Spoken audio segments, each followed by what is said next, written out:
there. So I'm just going to talk about skeletal system briefly though, because I'm going to do kinesiology. So I'm going to be talking about the trail guide. One of the my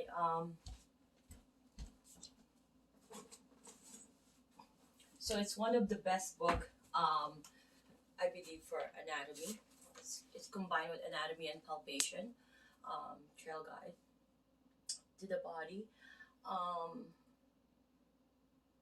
and I also have the how do you call that, the flashcard, which I did a video on short on the origin and insertion individually, briefly. And I also have this. I haven't read this book. A friend of mine got this for me, muscle manual, and she also got me another book. Um, you know, for massage therapy, and it's really good book. I haven't really even started reading it. Oh gosh, so many books to read. But that's gonna be interesting. But I have another book to read anyways. But in our program, we always our book was Rat Ray because that's the basic and it's really a good book. But I wanted to advance and start learning other ways and technique to advance more so aiming to be a good therapist. Okay, so this book will be really um, the next book that I will be talking about. Okay, so we'll be talking about the the bony landmarks of the body, and then the skeletal system. So I'm gonna be just doing the skeletal system uh, as physiology topic very briefly, because some of the information I will be adding it here as I go along. Okay, so I'm just gonna be going through my notes because these are um, old notes, right? So um, I believe that whoever comes here, because it's more so relearning and retaining the information from you know from perhaps temporary into a permanent information. That's what I'm trying to aim here. Because if you are in a therapy or in a field of as a therapist, a teacher, because most of RMTs, registered massage therapists, also teach. So these are important factors to have them um, implanted into as a permanent information. Because if you're teaching it, you have to know this by heart, right? You can forget here and there some wordings and how to pronounce it, but the whole concept of how it works, you should know that. Just like counting one, two, three, right? Okay, so I'm just going to be talking about and showing you um, with the filament theory, right? How I don't want anything on top of my Bible. Even I was a kid, that's always been my rule. I get upset. Um, okay, so going to be showing you just to start with all the photo here. Um, okay, as you can see, this is right. So from a Z line to a Z line, right? Um, this is more so um, it's called a sarcomere. So from one end line of a Z line um, to another Z line is a sarcomere. Okay, but if you notice that, I just want to start this with because then you guys know the actin and myosin, right? And troponin, tropomyosin, those are all thin. So I'm gonna differentiate them one by one, but we're gonna focus on actin. Actin are these guys here, right? These ones are actin. So when it's like a sort of dark, because when they overlap, when it shortens, um, so this head here is going to push forward, just like a pretend you're pushing you're pushing so that it's when the muscle contracts, it's shortening, right? So this is in a relaxed position. So it will shorten, it will go overlap. Okay, I will show you more photo, but keep that in mind when you're seeing the filament. That's that sliding filament theory, right? So when they overlap, that's when the dark areas, when you see a sarcomere. Okay, see that? This is a sarcomere from one Z line to one Z line. See that dark spot, right? And this is the center, and this there's a light shade, which I will be showing you later on.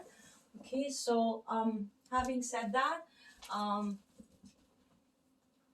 I wanted to just go through my notes here.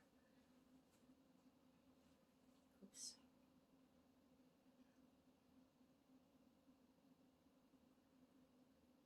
Okay, so a sarcomere unit is the region between the two Z lines, which I said. There's the types of protein filaments. The actin is the thin myofilaments, and the myosin, right? So just remember, actin is the thin, right? But there's other two kinds of um, of thin filaments. It's called troponin and tropomyosin and actin, right? Those are thin filaments. Whereas thick filaments is myosin, titin, and nebulin. Okay, so these are component of the sarcomere. So I'm gonna show you photos of one by one how um, you know, perhaps like an actin is, you know, a chain. They're kind of intertwined with the troponin and the nebulin. I'm gonna show you a picture one by one with it, but let me go through all my notes so that I'm not missing any um, aspect. Okay, so if you notice that you know, there's that called tubules, that transfer tubule to tubules, right? The purpose is that I just want to mention it now is, so you know when there's that action potential that's happening, right? That's so about to contract, right? And so when it contracts, right, so the job of that transverse tubules is so that that contraction, they could go into the interior aspect of the muscle fiber, the muscle fibrils, right? So it goes deeper into the interior. Okay, so keep that in mind. Okay, and if they say neuromuscular junction, it has to have that terminal, you know, terminal, the axon, the terminal, and then the synaptic cleft, and of course the end plate, right? So those are the three components of how this operates usually. I can't read my notes here. I'm gonna once I'm done. It's not gonna be too long. I'm gonna go step by step because um, it's very simple information that I'm giving you, and I'm gonna read some to you as well so that it will be clear as we go along. Okay, I'm just gonna be reading some diseases sometimes that usually occurs in terms of the, you know, skeletal muscle disorder. Botulism is more so a toxin produced by like a bacteria, right? It prevents the release of acetylcholine by somatic motor neurons. So what's happening here is you know, it prevents the release of acetylcholine. So from it's happening with the synaptic cleft from the axon terminal, the axon, and then it's you know, the release. It's preventing the release, right? So it's not doing the contraction, right? So that's what's happening usually, and it in turn, you know, if it's not contracting, more so, it's gonna lead into you know, flaccid paralysis, right? Um, Mostly, you know, the voluntary muscle will lead to paralysis, which we don't want to happen. Okay, another disorder, it will be the myasthenia gravis. Okay, so what's happening is it's a progressive weakening of the voluntary muscles, right? This is more so an autoimmune disease. Okay, it's associated with oh god, antibody cross reaction, I can read it, with the acetylcholine receptor site. So what's happening is that it's the antibodies of the receptor, the antibodies, because any autoimmune disease is having that antibodies reaction. It's destroying its own receptor sites, right? So what's happening is it's having some weakness. It started as a weakness, sometimes, even the eyesight, and obviously weakness in all muscle, including diaphragm, is not good, right? So, and this is progressive, so because it's an autoimmune. Okay. Okay, so I'm gonna go to my next note. Okay, so I'm gonna quickly explain the synaptic transmission by sensory neurons. Okay, so each sensory neuron typically synapses into hundreds of other neurons. I did a video about this. Okay, and they usually synapse into interneurons, but may also synapse directly onto a motor neuron. So keep that in mind. So sensory neurons always act you know, um, to excite more so or depolarize the, let's say the the post synaptic, neurons. So what's happening is it's going to not allow that to happen. Um, for example, another disorder that I wanted to mention prior to going through the book here, because it's better if I explain with the book and you will um, remember it. Okay, and I will also be talking a little bit about the bone structure with this topic, because I'm going to incorporate it. I'm not going to have a separate details on on joints. Okay, so quickly, because there's the skeletal muscle produce movements, force, and also it also gives us some heat, right? So I wanted to mention about joints, and I wanted to add it briefly here, and that's the reason. So most of the joints with the appendage is usually synovial joint, and it contains like synovial fluid. It also have some synovial membrane, and these are all vascularized. When you say vascularized, it has some blood vessels, right? Contained. So it's really they're really how to call this, um the nutrients and the oxygen level is there, right? It's producing a lot, but if that gets in a trauma or injury, it's also very painful. Okay, synovial cavity containing synovial fluid are also in the synovial joints, articular cartilage, and usually there's that every bone to bone will have some um, if they come in contact, right? So usually they're not in contact. So there's fluid. There's that synovial fluid for synovial joint, and also the end of the bone will also have that hyaline cartilage on it. Okay, so let me just briefly talk about types of joints here, or more so articulations. Um, it is more so where two bones meet together, right? and and there are types of joint. For the anatomic classification, fibrous connective tissue joints, cartilaginous joints, and synovial joints, right? An example of synovial joints, usually we all know, I mentioned earlier, the knee, and but we will be more going to be specific with that. Okay, so for functional classification is synarthropic joints, meaning there's no movement, and amphithrothic joints, slight movement, and diarthrotic joints will be there will be movement. Okay, I'm going to be talking the first anatomic classification, which is the fibrous connective tissue. This is a dense irregular fibrous connective tissue between bones. Okay, um, it's none to slight movement usually, and okay, sorry about that. So usually there very slight movement. So keep that in mind, and I am going to and there's that three types of fibrous connective tissue is suture, okay, syndesmosis, and fibrous connective membrane, fibrous connective tissue. Okay, so usually the suture or suture is a synarthrotic joint. There's no movement, right?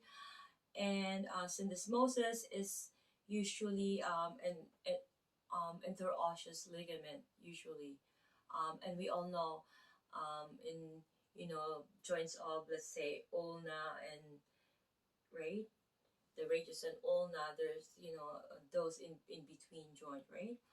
um and the ligament between the distal end of the tibia and fibula, that also is a syndesmosis. It's an interosseous ligament. And the third one, third type of the fibrous connective tissue joints is the gomphosis. This is also called the dental-alveolar joint, and it is the tooth more so because it's periodontal ligament. More so, it's the tooth is attached to that of a socket of a bone, or it's called alveolus. Okay, and then there's that ligament, periodontal ligament. Okay, so the next type of joint is the cartilaginous joint, and the general characteristic of it is cartilage connective tissue between bones, right? None to slight movement between bones, and there's two types. Okay, synchondrosis joint, the hyaline cartilage between bones. Okay, the joint between each epiphysis and diaphysis in a growing long bones. So in our bones, right? You know how the epiphyseal plate, there's that in between that, so that's good, considered a joint, and that's called a synchondrosis joint. Okay, it's a hyaline cartilage between bones. Okay, and also the sternal costal joints. Okay, so the sternal and the costal, that's a kind of cartilage joint, right? If you see your sternal, um, the manubrium and the sternal, and then the ribs. Before the ribs, there's that hyaline cartilage. Okay, so keep that in mind. And let me see if I'm missing anything here before I go ahead with the book. Okay, so the sliding filament theory of muscle I have mentioned, right? Like, when it gets dark, that's when the thick myosin, um, right? It's like it has that head. Really, it's like a feet that's walking towards the thin, right? The actin, right? Filaments, right? So, and then when they overlaps, that's when the dark shades of that the filament, right? The sarcomere. Okay, so it's proposed by Andrew F. Huxley of England. In 1963, it won a Nobel Prize. As myosin cross bridges link with the actin, they cause the actin myofilaments to slide inward. Okay? Let me see any other. More so, like, it's called, those ones are called cross bridges, right? If we were to remember the term. Okay? Okay, so I'm just gonna be talking about, okay, the symphysis, okay? Fibrocartilage between bones. Examples is the vertebral joints. Okay, so the intervertebral disc becomes thinner as we grow older. We get shorter, right? We keep that in mind because there's that in this, and it becomes thinner because sometimes it's it has fluid and has that pulposus, and and it goes, as gravity and we get older, we don't have that ability to have that proper how to call ability to um, it's like a spring. We that shock a shock, absorber, um, right? If you notice that we are taller during in the morning when we wake up, because again we're not against gravity, right? We lie down, and so all the disc is more so like filled with fluid, right? But as the day goes by, at the end of the night, because of the gravity, you're probably half an inch shorter.